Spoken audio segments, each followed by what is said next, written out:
clumped up. We have a comment from Dreams though. Taz, stay strong, respect the opponents, and keep building chemistry with everyone. There's so much support for Taz. Not quite. Brands and Dreams. Brands and Dreams. Right? They used to be same team. Krite used to be in the same team too. But unfortunately, I don't believe he played, right? Like he played for a bit and then they kept on swapping with Hijume? Was it Hijume? Hijume. Okay. It was Odil, right? Whoa! Look at that. An R-Lip ban, a signature pick for Vin. Remember? The final slashes. With the flick drift? Yeah. The one that Beloy reacted to. That was a negative reaction. Seared into everyone's memory, I think. But it is respected away. RRQ, what do they go for now? Ruby Minotaur is still up. Is up for grabs still. Minotaur, you're right. Minotaur, Ruby, those two are up for grabs. It'll be the Minotaur. What do Alter Ego go for in the jungle? A Kai ban, Fredwin taken out, Barat's banned out. For utility, what's left? Martis hasn't found that much success. Baxia is like the next best thing. Or just go for the assassins. Pick the Fanny up. Pick it up, Taz. Do it. What about Ruby? Ruby Fanny? I think Hanzo might work actually. Oh, Hanzo. Okay, Guinevere. And the I told you, don't expect the assassins because if you do, you're gonna be disappointed. Let's see for RQ though. Aeterna did mention this Fredjin could be flexed. That's usually totally not. That's usually an Onic move, right? And they can swap the Fredrin into the XP and then play the jungle, and the XP will still do fine. For some reason, Lutpi and Boots are able to make that work. I think if they want to win, they can't. Oh! I share the same hatred for the Fredrin XP. X-board. It's still up for grabs, yeah. Benedetta, does it work? There's Dawn. I don't know about the Benedetta for Dawn. Does Dawn, you know what? Usually he plays glue, like for crazy moments in MDL, but I guess he'll just go for the safe Lapu. Yeah, don't expect assassins, ladies and gentlemen. You'll be disappointed. You know, I would think that I'm like used to disappointment after all these seasons, being used to disappointment. Yeah. But it still hurts every time. That's why you don't expect it, Aeterna. Don't expect the Fredrin to be flexed unless it's Onic. Okay. I made a mistake. Yo. Even the chat's like, please, Lancelot, please. Right? Guys, stop it. Me Don't too. expect assassins, because you will be disappointed. This time, though, Counter Index says RQ. It's quite, like... It's quite even. Yeah. Minus 0.1, 0.1, 7.0, and 6.9. Nice. But one team will walk away disappointed, that's for sure. Will not advance to the next phase as well. No. It's go big or go home. Playoff points for Alter Ego and RRQ. Ladies and gentlemen, the Land of Dawn for the final time. It is Alter Ego Esports taking on Rex Regular Chaos. This is it. This is the final chance that both of these teams have. They've been able to linger a little bit longer here in the Land of Dawn and in MPLID Season 13, but no longer. After this, we have to say goodbye to one team, and one team only can move forward. The Guinevere in the jungle. Oh. Whoa. That's a lot of damage. That is a lot of damage indeed. Impure Rage choice for Clay and Krite Pie with the Quantum Charge. And everything looking quite standard. Skylar actually with a Bargain Hunter, so no Tenacity will be a bit more easy to kill, I would say, in these team fights. But I guess for RRQ, this is what they usually do for Skylar. They let him lane alone, just farm it out up until he gets his item power spikes. And technically with Bargain Hunter, you do get your item power spikes quicker. So I get the vision. Also, the Guinevere, fun fact, used to be the counter to the Fredrin in the jungle, because you can just use the Spatial Migration and the Violet Requiem together to go for turtles, and you'll have a better way to just CC down the Fredrin. But with the changes to the Guinevere, is it still applicable, that notion? Yeah, the Spatial Migration range has been nerfed, but you still have the same CC, so technically, yes. As long as you're able to land the Spatial Migration, get the Violet Requiem, you're pretty good. One win on Taz so far this season on the Guinevere. actually collapsed early here, right? Ruby now trying to shake things up here, but RRQ responds in a very great manner. And thus Rossi will recall pre-turtle. Okay, so that does buy them a little bit of time. Remember, Rossi's not yet level 4. And they definitely do want to try and utilize that I'm offended in this next neutral objective contest, but it looks like RRQ want to put some pressure in the EXP lane first. Oh, they're jumping on towards Pi here with the Furious Dive! And the Violet Requiem. It will find first blood as Taz collects it, and now they will move on towards the next objective, neutral. RRQ, 3v4, Black, a Dragon Form popped. Minion Fury with the jump as well. Finds Zero, but no follow-up damage. Take a look at Rad with the Appraiser's Rad will get the turtle and the kill. Clay with the help as well as Alter Ego does not find success on that mute take. And they successfully go for a retreat. So essentially, Alter Ego were able to get a pick off on the board, but RRQ take control over the neutral objective. For RRQ, they have denied that early game template from Alter Ego. It almost seems like whenever Alter Ego get that early game template, they get the game. So a big hurdle already gone. Wow, a steal on the gold grab with the Spear of Destruction, an attempt. I'm offended. Poor Skylar, still able to be okay though. He doesn't even use not Purify. trigger. Yeah, exactly. So confident. He's chill. He's all good there, right? Rossi might be offended, but Skylar doesn't care. That basically just shows it. It's okay. He's still able to clear out these waves. He's still able to play this bro lane. Nino, gotta be careful. Oh, woo! He actually committed, and the basics will come through, Nino. Still there, though. If they want to re-engage, they might hear Vin caught in the stun. Irad there. Oh, no. Oh, Minion Fury now invested. Purify committed, but Nino still falls. RRQ. Amazing connection there as RRQ collects another kill. That re-engage was a mistake. They could have just retreated. Nino survived. And they had absolutely no idea on the map that the rest of the RRQ members were already on the way to go for a follow-up. What a blunder. RQ 1.8k gold lead. Oh, that was so sad. That was negative synergy. The I'm Offended actually took him out of the spatial migration. He would have been able to lock Vin down, but because that I'm Offended connected and they didn't get the spatial migration, Vin was instead able to use the Minion's Fury, knock them up, and then RQ is capitalized fully. 1.5k gold lead. Usually for Alter Ego, when the template doesn't go their way, their template way to come back is fight again. So if they lose another few fights, it'll be the same story as we saw in Game 1 and Game 2. See here, Alter Ego hovering around alongside RRQ 5v4 now. Dawn, Rivas Spider, Black Dragon Form as well. Netherrealm popped early though. For security, good airborne on towards Dawn. The damage does come through, but the damage will not be enough as RRQ, they are strong with 5, 1 by 1. RRQ collects their bodies as Glay finds a triple. Whoa, whoa, whoa, whoa. Hold on a minute. 4 members traded out to get the hands on the neutral objective. What happened? Clay triple kill? Alter Ego, when the template doesn't go their way, they will fight. They will fight. That is the only way they have been known to win games in Season 13. 1,500 gold lead, not going your way, fight. You lose, that's a 5,000 gold lead for the opposing team. If you win, sure, you equalize and you probably get the gold lead. So far, it hasn't worked. Back to Game 1. Taz is on the brink of not making it to the playoffs 3 times in a row. This is absolutely horrendous for Alter Ego right now, and the supporters everywhere. See here, RRQ again advancing with pressure. Top lane, you know, might be caught. Oh my good, Skylar finds the basic again. What a play!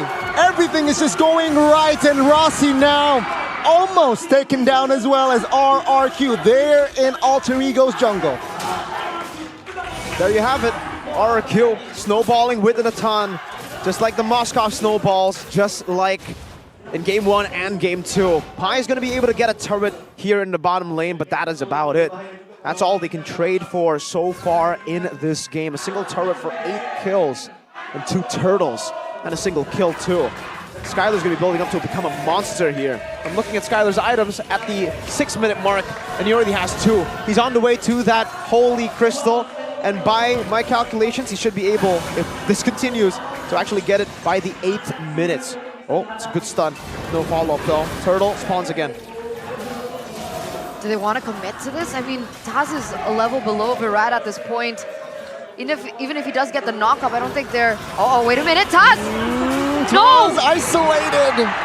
What a setup again by RRQ. Now take a look at top side. Rossi catching Skylar. Wow. Good Purify, but now the Petrify connects. Good stun. Virat collects the turtle, but RRQ, they respond back. Virat and Skylar down. Pi, low HP, Furious Dive. NetherRealm again to save the day. Nino, airborne, but now the damage will come through for RRQ. That's bang, bang, bang. And towards the back, it is Irad finding the angle. Rossi, good night.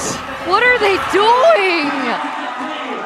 That's a monster kill in for Clay. 6-0-5 in 7 minutes. What? Why do they keep engaging? Why do they keep fighting? They're already 5K behind. It's their ninja way. Oh my lord. If all else fails, fight. And that's what we're seeing here. Alter Ego backed to a corner. RRQ, Hoshi, the ones calling the shots, doing everything. Skylar survived for so long in that skirmish. Taz again, gonna be engaged on. No way. Has enough resources to get out, but RRQ just claiming good stun on towards 3. Alter Ego will collapse. NetherRealm pops a Meteor Fury as well! But the damage from Skylar is just too massive. Rossi stuck in a corner, but right now, oh my goodness, good cover. Krait finds the kill, but Rossi will be the trade. That's a 2-for-1 still in favor of RRQ. In favor of RRQ, and Skylar picks up the Holy Crystal. 8 minutes and 51 seconds for the Holy Crystal. That might be the nail in the coffin for Alter Ego. They've been winning in these fronts of backs, and Alter Ego have had no success in making these fights messy. I guess at this point, when they're already 7,000 gold lead, it might be too late to just farm. So I would just say, do what you've been doing. Just fight it out. If you farm now, RQ will just go back to the fundamentals. They'll just go and clear these waves. Taz used Retri, so they don't even want to fight now. Now they decide to farm.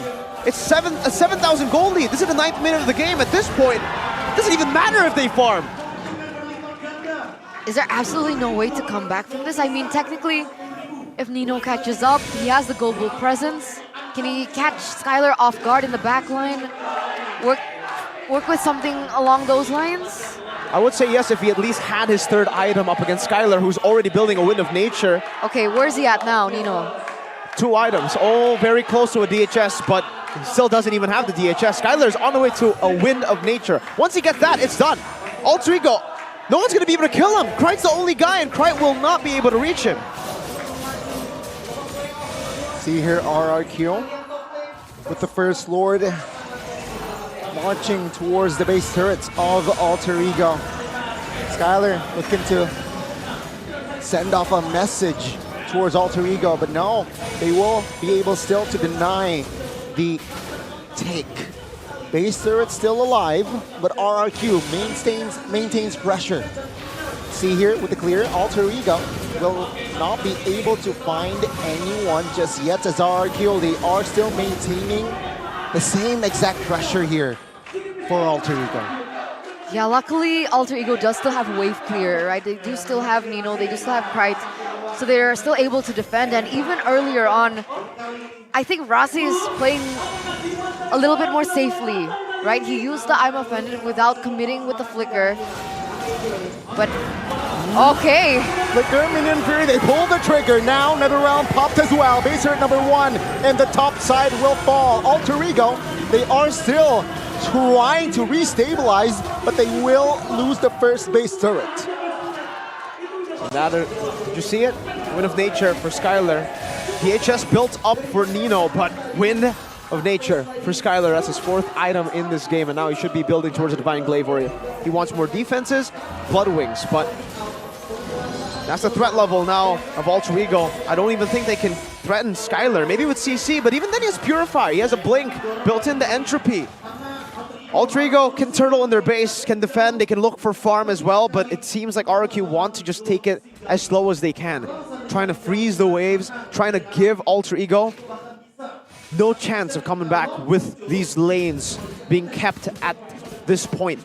Top side not pushed in, building up to a slow push, mid lane. Now they decide to push it in. I want to get a bit more pressure to maybe control the jungles. I mean, like that Hail Mary play that I would have thought worked out with the one already built up. In a 1v1, Nino and Skylar would win, right? Yeah, I think so. I don't think Nino, unless, I mean, technically if he gets stuns after stuns after stuns, it's very conditional though. To a point where, yes, it is heavily favored to Skylar. And at this point, yeah, Alter Ego, they don't even want to go for the Lord. They want to try to just defend. They want to try to just hold the base down. They have okay wave clear with Nino. And look at the timer. They're going to use this big Lord. Is this it? Is this really how Alter Ego goes? Is this their send-off? An 11k gold lead. 13 minutes in, a complete snowball from Rex Reg MK on a team that everybody completely just wrote off from like mid-season. Is this how they want to go down? We still have a fighting chance. Let's see. What will Alter Ego do? That's a pull on towards a Rad. Skylar, though, will focus on the mid-base turret. He will get it. And now, shifting their focus on towards the bottom side of the map. It is actually now RRQ looking for the final push with the Lord marching top lane. Alter Ego holding on, Nino trying to clear. Good knockup by Kreitz, but Finn jumps in with the flicker. Minion Fear does not connect. Let's take a look at Netherrealm. Taz goes down first. Arad looking on towards the jump on towards Pi and Rossi, who falls, and the young prince claims the double. RRQ finds the triple, looking for the maniac. The young prince gets it. Does not get the savage, but with the young prince and the hand of the king, Clay and Skylar, RRQ eliminates Alter Ego. We will not go down. Match after match after match after match, amidst everything. They have done it. They remain in the playoffs, ladies and gentlemen. The Kingdom fights another day amidst the ruin of their empire. And unfortunately, the receiving end of that chaos is the three-face mask Alter Ego. You can see the despair on their faces, even in the back room as well. The coaches, the CEO, the players, the managers, the team. Silence. The pain and the agony. Defeating Alter Ego, RRQ one step closer to the playoffs. They couldn't secure it with a 2-0 win that would have guaranteed playoffs for the Kingdom, but they have done it in a 2-1 fashion. That'll mean it'll come down to the other teams for RRQ to make it to playoffs. It's in the hands of Rebellion and GeekFam. If GeekFam beats Rebellion 2-0, RRQ will pass. With Rebellion win, we're gonna see a tiebreaker. The Rebellion versus the Kingdom once again. Crazy scenarios in Season 13.